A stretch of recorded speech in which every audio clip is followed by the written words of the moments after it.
இன்னைக்கு நம்ம பார்க்க போகிற வீடியோ வந்து எதை பற்றி அப்படின்னு பார்த்தீங்கன்னா, இது வந்து நான் எப்படி சொல்கிறது, ஒரு ஒரு வித்தியாசமாக ட்ரை பண்ணலாம். தமிழில் வந்து ஒரு சில வார்த்தைக்கு வந்து தமிழ்லன்னு இல்லை, எல்லா லாங்குவேஜ்லேயுமே அந்த மாதிரி தான் இருக்கும். ஒரு வார்த்தைக்கு வந்து பல அர்த்தம் இருக்கும்ல. அந்த மாதிரி தமிழில் அந்த 3 லகரம் இருக்குல்ல, ஒரு வார்த்தையில் அந்த அத்தனை லாவை மாற்றி போட்டால் வேறு வேறு அர்த்தம் வரும்ல. அதை வச்சு ஒரு கவிதை எழுதலாம் அப்படின்னு சொல்லி ரொம்ப ட்ரை பண்ணேன். அது நல்லாவும் வந்தது, எனக்கு பிடிச்சிருந்தது. நல்லா வந்ததுன்றதை விட அது எனக்கு சாட்டிஸ்ஃபைடாக இருந்தது. நான் எழுத நினச்சதை நான் அப்படியே கரெக்டாக அப்படியே பிசிறு தட்டாமல் எழுதிட்டேன் அப்படின்ட்டு எனக்கு பிடிச்சது. அது என்ன அப்படின்றத பார்த்துட்டு அதை டீகோட் பண்ணுவோம்.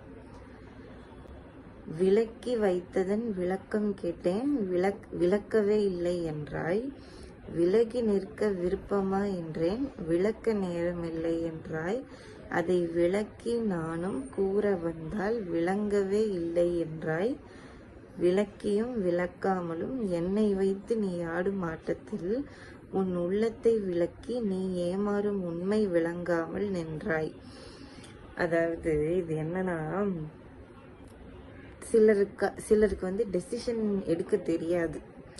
அது என்ன காரணமாக வேணா இருக்கலாம். சிலரால் வந்து டெசிஷன் எடுக்க முடியாது. ஃபஸ்ட்டு அது சரி தப்புன்றதை தாண்டி அவங்களால நிலையான ஒரு தீர்மானத்துக்கு வர முடியாது. இது நமக்கு வேணுமா, அது ஒரு பொருளாக இருக்கட்டும் இல்லை ஒரு நபராக இருக்கட்டும், யாராக இருந்தாலுமே அந்த ஒரு ஒரு பர்டிகுலர் விஷயம் நமக்கு தேவையா தேவையில்லையா, தள்ளி போகும்போது இல்லை இல்லை வேணும் அப்படின்னு சொல்லி பின்னாடியே போக தோணும். கிட்ட இருக்கும்போது அதை வந்து மதிக்காமல் இதுதான் இருக்கே என்ன இப்போ அந்த மாதிரி இருக்கும். ஆனால் அந்த மாதிரியான ஒரு சுச்சுவேஷனுக்கு ஒரு கவிதை எழுதுனா எப்படி இருக்கும் அதை யோசிச்சு எழுதுனது தான் இது. அப்பா இப்போதான் சாப்பிட்டேன் அப்படின்னு நல்லா எகுத்துட்டு மேலே வருது. சரி, விளக்கி வைத்ததன் விளக்கம் கேட்டேன், விளக்கவே இல்லை என்றாய். இப்போ விளக்கி வைத்தது, விளக்கின்றது கொஞ்சம் தள்ளி வைக்கிறது. விளக்கி வைத்ததன் விளக்கம் கேட்டேன், எதனால எனக்கு எக்ஸ்பிளைன் பண்ண. விளக்கம் அப்படின்றது எக்ஸ்பிளனேஷன். விளக்கி வைத்ததன் விளக்கம் கேட்டேன், எனக்கு தள்ளி வச்சிருக்கிறதுக்கான எக்ஸ்பிளனேஷன் கேட்டேன். விளக்கவே இல்லை என்றாய். நான் உன்னை தள்ளி வைக்கவே இல்லைன்னு நீ சொல்ற. விலகி நிற்க விருப்பமா என்றேன், விளக்க நேரம் இல்லை என்றாய்.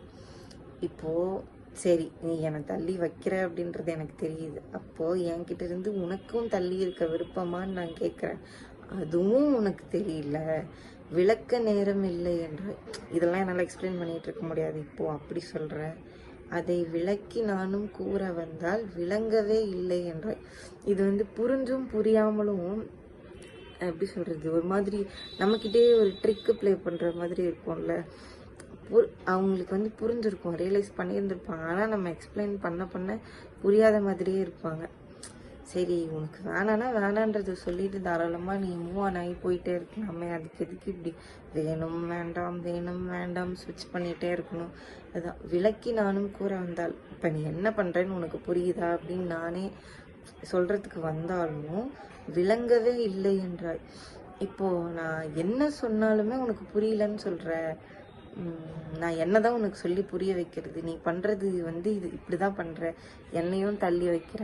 ஒருவேளை நான் கிட்ட வந்தால் என்கிட்ட இருந்து நீ தள்ளி போகிற. இப்போ நீ என்ன தான் பண்ண ட்ரை பண்ணுற, நான் கூட இருக்கணுமா தள்ளி போகணுமா, இவ்வளோத்தையும் கரெக்டாக சொல்லி நான் உங்ககிட்ட சொல்ல வந்தால் இல்லையே எனக்கு புரியல நீ என்ன சொல்ல வர அப்படிங்கிறதுன்றது சர்வசாதாரணமாக சொல்லிடுற. இதோட கன்க்ளூஷன் என்னன்னா, விளக்கியும் விளக்காமலும் என்னை வைத்து நீ ஆடு மாட்டத்தில். அதாவது தள்ளி வச்சும் வைக்காமலும், அந்த விலகி அந்த லட்டுலா வந்து அதுதான் கிட்ட வச்சு தூரம் வச்சு இந்த மாதிரியும் விளக்காமலும் எனக்கான ஒரு ப்ராப்பர் எக்ஸ்பிளனேஷன் கொடுக்காமலும் என்னை வைத்து நீ ஆடும் ஆட்டத்தில் இந்த மாதிரிலாம் பண்ணி நீ என்கிட்ட ஒரு கேம் ப்ளே பண்ணிட்டு இருக்கல. அதை உன் உள்ளத்தை விளக்கி நீ ஏமாறும் உண்மை விளங்காமல் நின்றாய். இப்படிலாம் பண்ணுறதுனால நீ என்னை ஏமாத்துற, நீ வந்து ஒரு பெரிய ஜீனியஸ் அந்த மாதிரிலாம் அர்த்தம் இல்லை. முன்னணியே ஏமாத்திக்கிற at the end of the day அப்படின்னு சொல்கிற மாதிரி தான் இந்த ஒரு கவிதை. இது வந்து எழுதி முடித்த உடனே எனக்கு செம்ம சாட்டிஸ்ஃபைடு. நம்ம ஒரு ஒரு மாதிரி வார்த்தை விளையாட்டு மாதிரி எழுதியிருக்கோமே அப்படின்ட்டு என்ன நினச்சி நானே அப்படியே பெருமைப்பட்டுக்கிறேன். அப்போது அந்த மாதிரி ரொம்ப பிடிச்சி எழுதுனது இது. இதை பற்றின ஏதாவது கருத்துக்கள் இருந்தால் மறக்காமல் கமெண்ட்ஸில் சொல்லிட்டு போங்க. உங்களுக்கு ஏதாவது கஸ்டமைஸ்ட் கவிதைகள் தேவைப்படுது அப்படின்னா நமக்கு டிஎம் பண்ணுங்கள், இல்லை கமெண்ட்ஸில் சொல்லுங்கள். நான் உங்களுக்காக எழுதி போஸ்ட் பண்ணுறேன். அண்ட் மறக்காமல் நம்ம சேனலை சப்ஸ்கிரைப் பண்ணிக்கோங்க. அவ்வளோதான், அடுத்த வீடியோவில் பார்க்கலாம்.